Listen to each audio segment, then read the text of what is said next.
Olá a todos e sejam bem-vindos de volta com a segunda parte dos derivados e spin-offs. As duas coisas são a mesma coisa. Então, está no ar mais um episódio de História Revista.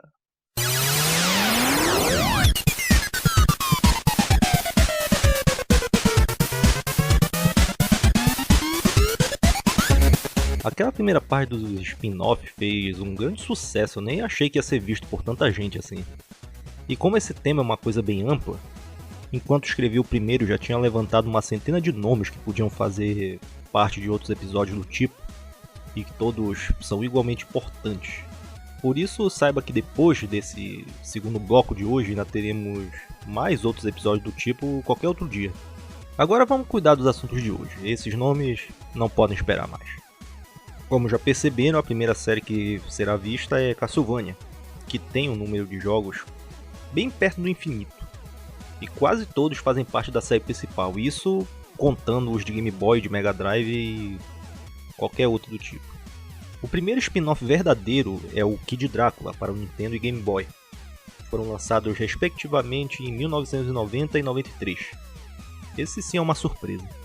Foi criado como uma paródia da série. O pequeno Drácula desperta do seu sono e é desafiado por alguns inimigos, todos eles liderados pelo Galamote. Esse cara aí, ao longo da série, apareceu como chefe em alguma parte. Não existe dúvida de que o personagem é o Drácula mesmo, e não o Alucard, ou então o jogo teria outro nome. E se olharmos a versão do Game Boy, dá pra pensar que não seria o caso. O do portátil é uma sequência, e nela o Drácula reaprende a usar os poderes conforme o jogo avança. Esses poderes são aqueles que, quando ele vai ficar adulto, ele usou contra nós na batalha final. Ótimo jogo de aventura que traz uma nova visão e jogabilidade para o Castlevania que já conhecemos há tanto tempo. Depois só foi aparecer outro spin-off de verdade em 2008, e esse foi exclusivo do Wii. Castlevania Judgment é de luta e foi muito mal recebido. Pelo que parece, a movimentação é livre e imagino que ele use os controles de movimento do Wii para dar os golpes, ou isso, ou eles teriam lançado em outros sistemas também. E quando a luta começa, ele parece até que é um outro jogo que vai aparecer mais tarde, hoje mesmo. Vamos então para o próximo, que é The Arcade, lançado em 2009 no Flipper, que é como se fosse um jogo de pistola, mas ele tem um controle de chicote. Tem duas coisas que tem que ser ditas sobre isso. Primeiro foi que nesse tempo também teve um Flipper do Metal Gear, que era de tiro e que fazia sentido. E também que esse jogo foi a volta do Castlevania para os arcades, que teve um lançamento há muito tempo, foi o Haunted Castle, é de 88. E ele não foi um spin-off, então não tem por que estar aqui. O último do tipo é Harmony of Despair, lançado em 2010. É uma aventura cooperativa com muita exploração que até lembra um pouco o Symphony of the Night. Ele tem aquela coisa de andar pelo castelo e poder olhar o mapa e coleta de itens e aquela coisa toda. O que garante seu replay e sua vida longa é o multiplayer online e os vários personagens que tem para escolher. Dark Inferno!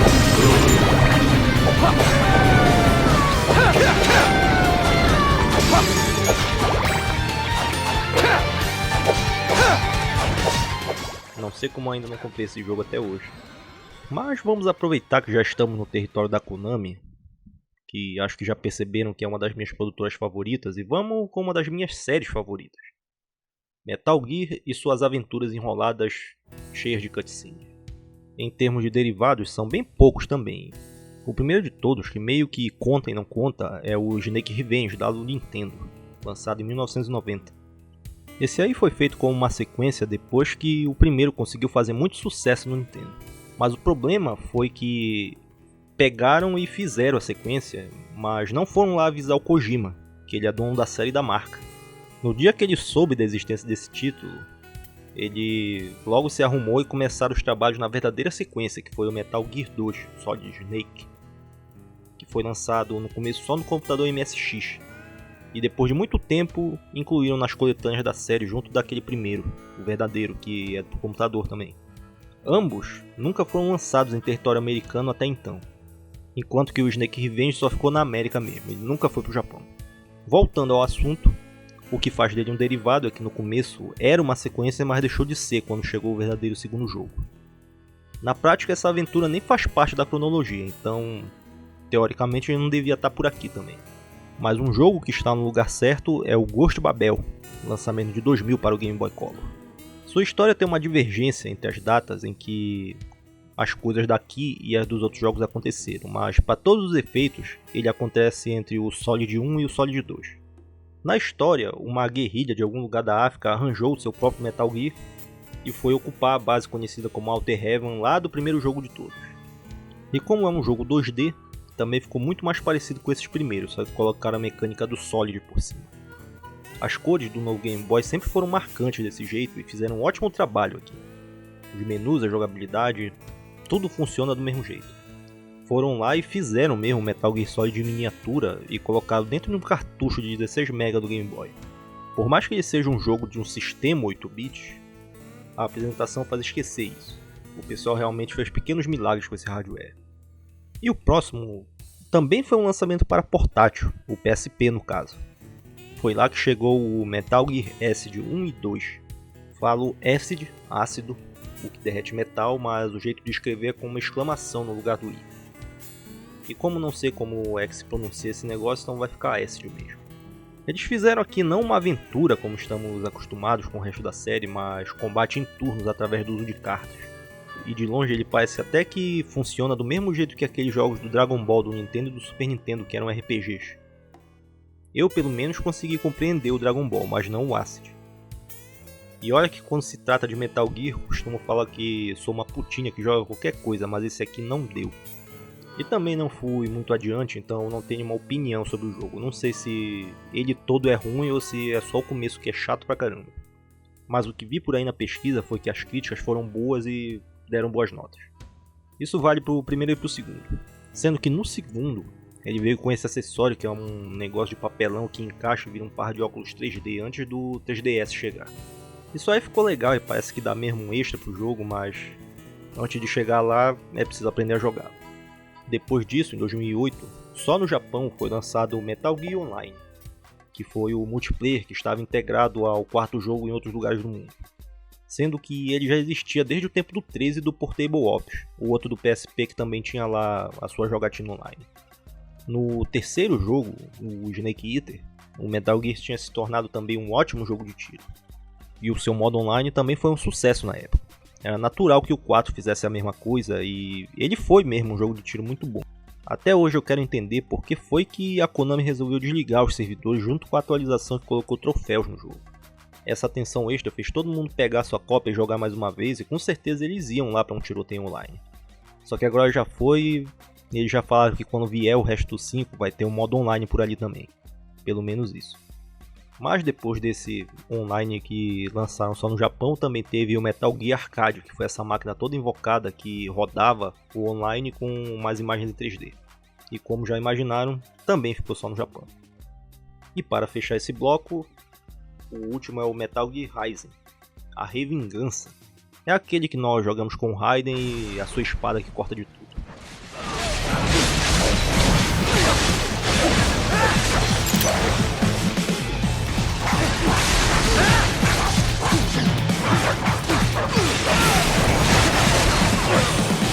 E agora vem a parte do Final Fantasy. Foi complicado achar aqui o que conta e o que não conta, mas vamos ver assim mesmo no que vai dar isso tudo. Sendo assim, vamos começar com o Mythic Quest, lançado em 92 para o Super Nintendo. Nas palavras da Square, um RPG para iniciantes.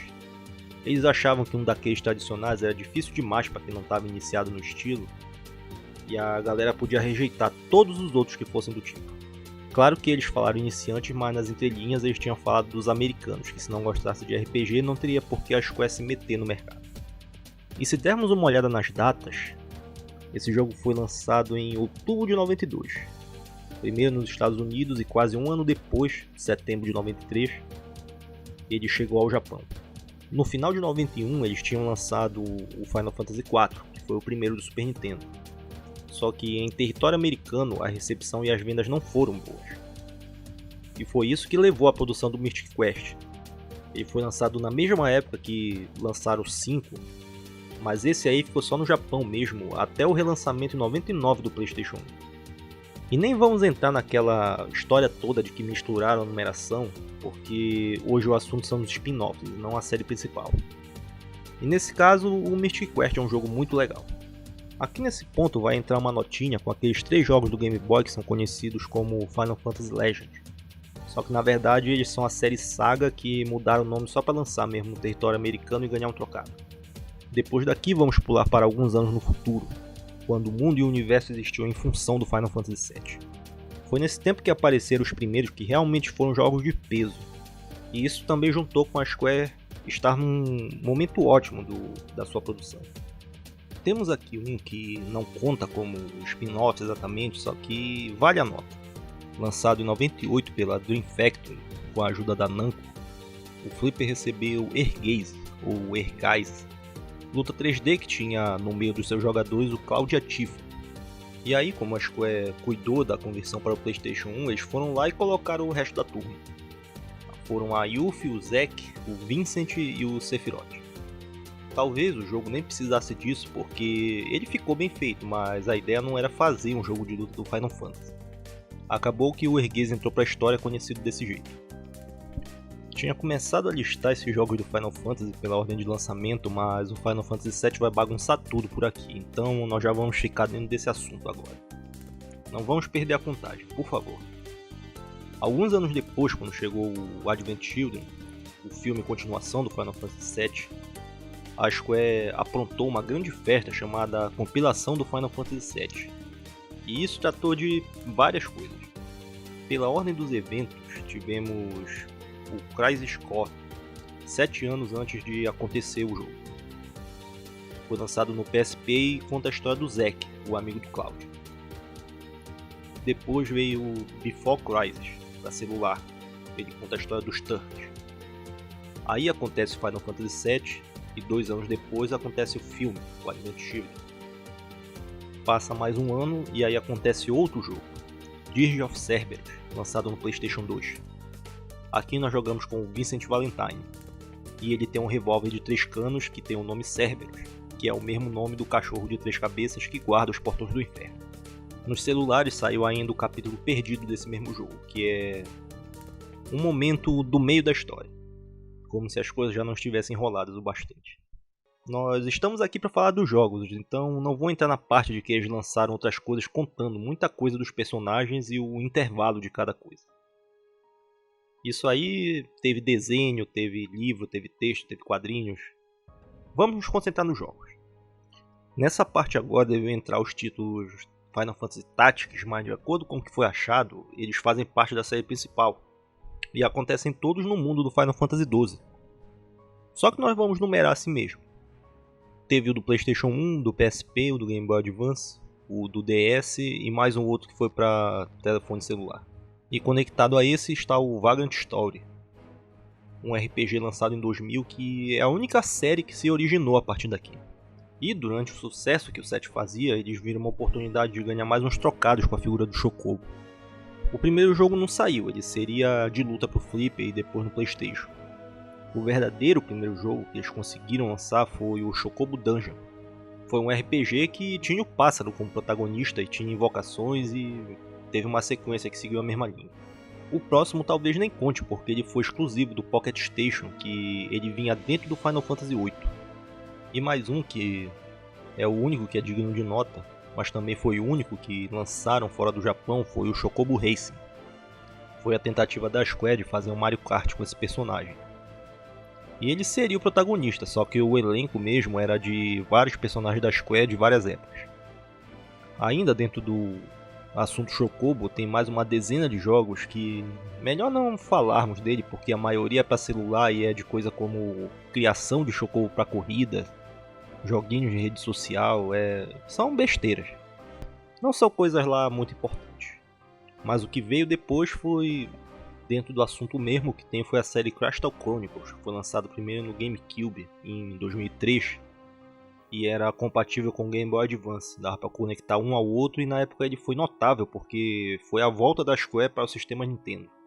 E essa série e a parceria continua firme e forte. Até o momento são 6 jogos que também já saíram para Wii e DS. Vamos ver aqui mais um que também se desdobrou em série. Dissidia. Foi lançado nas comemorações de 20 anos da série, que colocou para lutar todos os protagonistas e vilões de todos os capítulos que tinham lançado até o momento.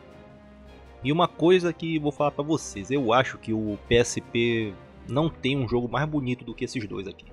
Por pelo menos mais uns 2 anos depois do lançamento, nenhum jogo chegou nem perto disso. Só que aqui existe um grande porém, que foi que na hora que a luta começa eu não consegui entender droga nenhuma do que se passa. Começa com os 2 personagens, um em cada canto do cenário. A movimentação é livre, e digo livre mesmo. Dá pra correr pelas paredes de cabeça para baixo e depois pular pra lá e pra cá, e uma hora eles se aproximam. Eles começam a se bater e aí ele vira aquela coisa dos jogos de Dragon Ball ou do Naruto. O primeiro que acertar o golpe, tu pode sentar e assistir aos próximos 30 segundos de um super golpe que é praticamente uma cutscene. Esse aqui também eu juro que tentei, mas não tenho paciência para esse tipo de coisa.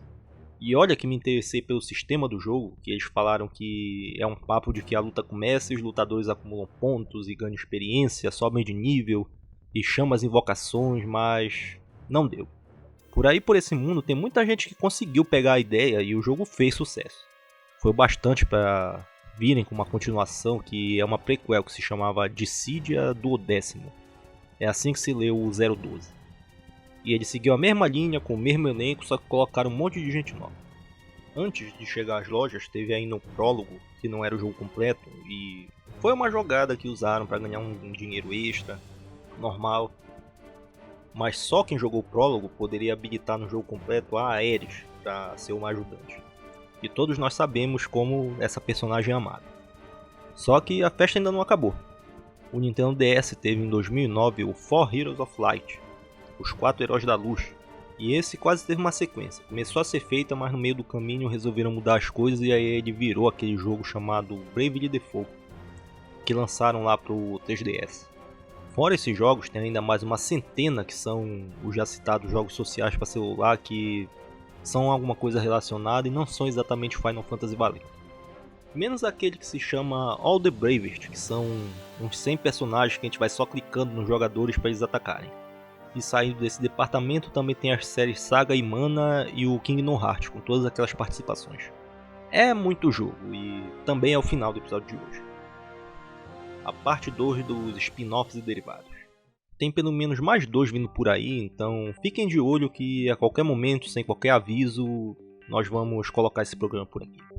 Por agora vamos seguir com o protocolo e mandar o joinha e depois o link para todo mundo. Deixa aí o seu comentário e siga no Twitter, Facebook, o Patreon e todo o resto aí da descrição. Obrigado por vir aqui nos sintonizar novamente. Fica um abraço a todos e até a próxima.